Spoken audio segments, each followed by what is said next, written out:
vous qui étiez morts par vos offenses et par l'incirconcision de votre chair, il vous a rendus à la vie avec lui, en nous faisant grâce pour toutes nos offenses. Il a effacé l'acte dont les ordonnances nous condamnaient et qui subsistait contre nous, et il a éliminé en le clouant à la croix. Il a dépouillé les dominations et les autorités et les a livrées publiquement en spectacle en triomphant d'elles par la croix.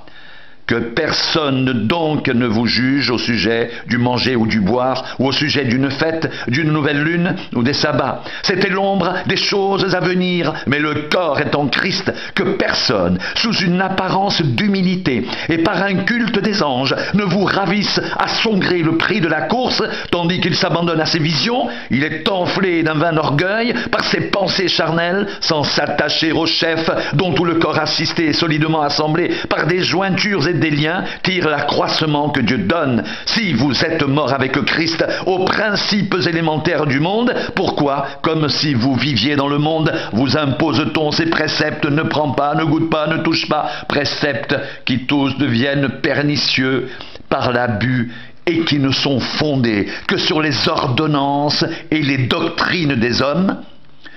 Ils ont en vérité une apparence de sagesse, en ce qu'ils indiquent un culte volontaire de l'humilité et le mépris du corps, mais cela est sans valeur réelle et ne sert qu'à satisfaire la chair.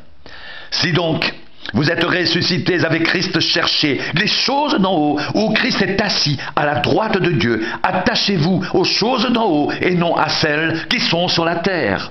Car vous êtes morts et votre vie est cachée avec Christ en Dieu. Quand Christ, votre vie, paraîtra, alors vous paraîtrez aussi avec lui dans la gloire.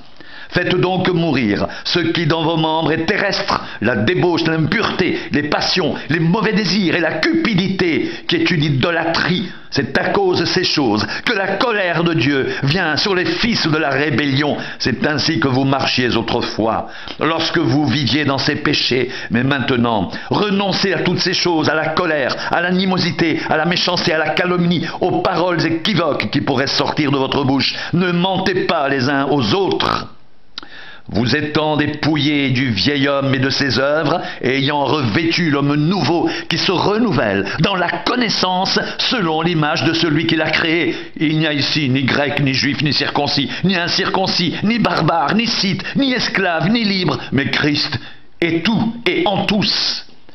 Ainsi donc, comme des élus de Dieu, saints et bien-aimés, revêtez-vous de sentiments de compassion, de bonté, d'humilité, de douceur, de patience. Supportez-vous les uns les autres, et s'il y a un sujet de se plaindre de l'autre, pardonnez-vous réciproquement, de même que Christ vous a pardonné. Pardonnez-vous aussi.